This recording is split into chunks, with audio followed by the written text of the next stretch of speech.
Welcome to part 3 of our journey through George Bernard Shaw's Arms and the Man. In this episode, Shaw exposes the false pride and pretensions that shape the Petkoff world.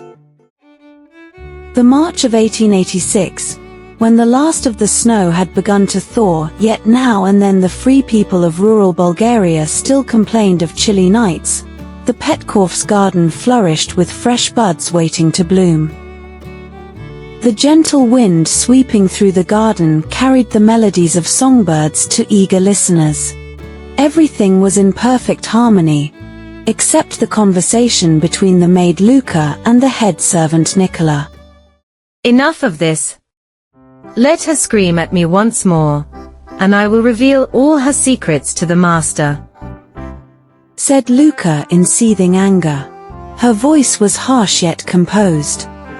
Nicola placed his arm gently around her shoulder and said, Lauka, please, I too know dozens of their secrets, but they are our masters. We servants were made to serve, not to betray. Remember that. You have the soul of a servant, so it's easy for you to say. But I deserve better. Raina must pay for her arrogance. Luca snapped back. Calm, dear. I am saving enough so that one day I may purchase freedom, open a shop, and you may work there with me. Nicola said softly, yet hesitatingly. Luca winced and retorted, You may be my fiancé, but I will choose a husband with good social status if I can. They were in the midst of their conversation when the garden gate creaked open. Luca and Nicola turned, their expressions transforming into delight as they echoed at once. Welcome, Master.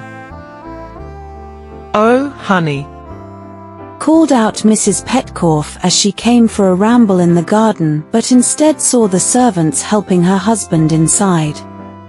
welcome home. Congratulations on the victory. She rejoiced. What victory? Both parties have agreed to settle on a compromise. But we all heard how Captain Sergius led the charge to victory. It is the Serbians who must compromise. She exclaimed in amazement.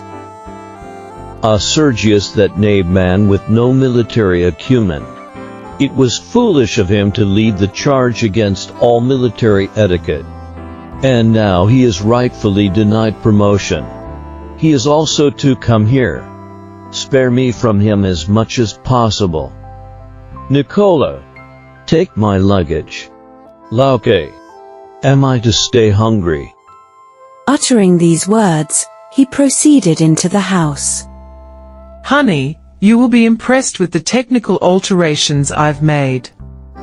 See, here's an electric bell. It will ring when we need our servants. No more shouting. I wonder how none in the neighborhood has installed them yet. We are the first. They are expensive, of course, Boasted Lady Petkoff as she accompanied her husband. Unnecessary showpieces. We don't need them. I wish someone could assist me with planning a pullback of forces. The garden gate creaked once more, and in walked a man who resembled the gilded portrait in Raina's bedroom. True to its details, he seemed noble, well-built, and carried a gentle demeanor that allowed him to distribute his generous smile freely. Nicola announced Captain Sergius. Major Petkoff puckered his brows in irritation but soon relaxed and shook hands with him. Lady Petkoff rejoiced and called out, Raina, dear, see who's come. Luca scorned from the side, thinking, Ring the bell, lady. and went to bring Raina. Sergius spoke cordially with Major Petkoff and his wife, but his eyes followed Luca longingly as she left the scene. Luca returned with Raina, whose eyes glistened at the sight of her Byronic hero. She greeted her father and Sergius excitedly yet modestly. Oh, I resigned my post. Let the troops suffer if they cannot acknowledge my role in the victory. Growled Sergius in disappointment. Relax, lad. You are young and have a whole life ahead. The army belongs to few like the soldier who tricked us into trading to 100 worn-out men for 50 strong ones. Replied Major Petkoff, recalling with admiration the tactics of the Swiss mercenary hired by Serbia. Raina and Lady Petkoff listened in silence, trying not to picture the wounded soldier they had once sheltered. Not only that, rumor has it the Swiss man was hidden by 2 Bulgarian ladies who helped him retreat. The soldier had escaped in the cloak of the master of the household. Continued Major Petkoff. Their worst fear was confirmed. The rumor of the fleeing enemy soldier was indeed real, and the women in the tale were themselves. Raina and Lady Petkoff scrambled to discredit the rumor, disguising their alarm. Sergius apologized theatrically, but Major Petkoff warned. A soldier's wife should be prepared for both rough words and a rough life. Mrs. Petkoff and Major Petkoff left the scene, accompanied by poor Nicola, still carrying out their endless commands. Raina blushed as she found herself alone with her fiancé. Oh Sergius, come what may, we will be together. Sergius echoed her words, though more theatrically. As Raina left, he turned his attention to Luca. She is such a burden.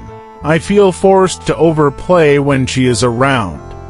Sweet, no doubt, but how long will this union last? I doubt it. Luca approached, glancing askance at him. She must feel the same toward you. And who says she must marry you just because she is engaged to you? Enraged, Sergius grasped her arm brusquely, eyes full of scorn. How dare you speak of your masters like that? Shame, you servant. I am what I am, better than you, who wears a dozen faces. You speak of shame, but do you have any? What if your fiancé saw us together like this? Raina's lover has far more sense than you. Luca shot back boldly. Lover? Who is he? Tell me, or I'll break your arm. Sergius raged, tightening his grip on her. Luca met his gaze and replied, It is against my honor to tell. And who are you to question me? Ask Raina yourself if you can.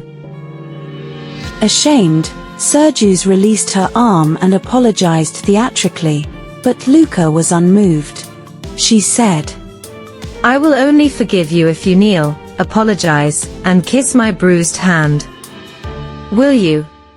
Just then, Raina returned and asked playfully, Were you both flirting in my absence? Ah, take no offense. Sergius, you are needed in the library. Luca, why are you still here? Luca scowled and exited. Raina, overlooking her, drifted into a reverie. Father is back. Sergius is back. There will be a marriage soon. Mrs. Petkoff, agitated, pulled her aside. Dear, what if Sergius discovers we sheltered the enemy soldier? He may break off the engagement. The thought made Raina's lips curve into a smile, but she quickly suppressed it and retorted. Ma, it seems you wish to marry Sergius more than I do. Saying so, she left the garden. Later that afternoon, Nicola helped Mrs. Petkoff install new ornamental plants. The garden gate creaked again, and Luca announced a man who wished to see the mistresses of the house. They admitted him into the garden. He was not as striking as Sergius, but well-groomed and with a sparkle in his eyes. Mrs. Petkoff stared in disbelief. Madam, I have come to return the cloak and to thank you for your aid in my hour of need. Mrs. Petkoff, flustered, snatched the cloak with an artificial smile and slipped it to Nicola, commanding him to put it in its place. The Petkoff library window was open for some time so the occupants could stoop to its side and have a glance at the greenery outside.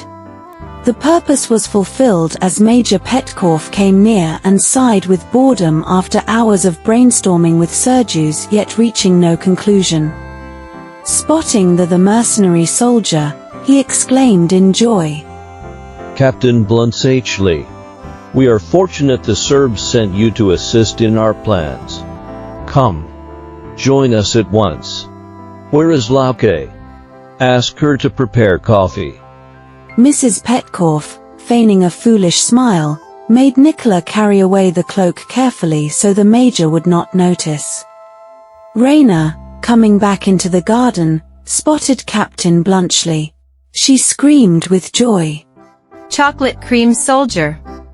Everyone looked astonished, but the soldier smiled kindly. Ha! Nicola, you bad fellow. You spoiled my chocolate cream soldier ornament, which I meant for the cake. Raina quickly tried to cover her slip, while Sergius and Major Petkoff listened from the window. I am sorry, miss.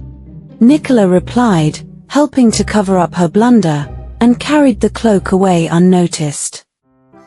Mrs. Petkoff, Captain Bluntschli, and Raina proceeded into the library. Luca, scowling, watched from behind.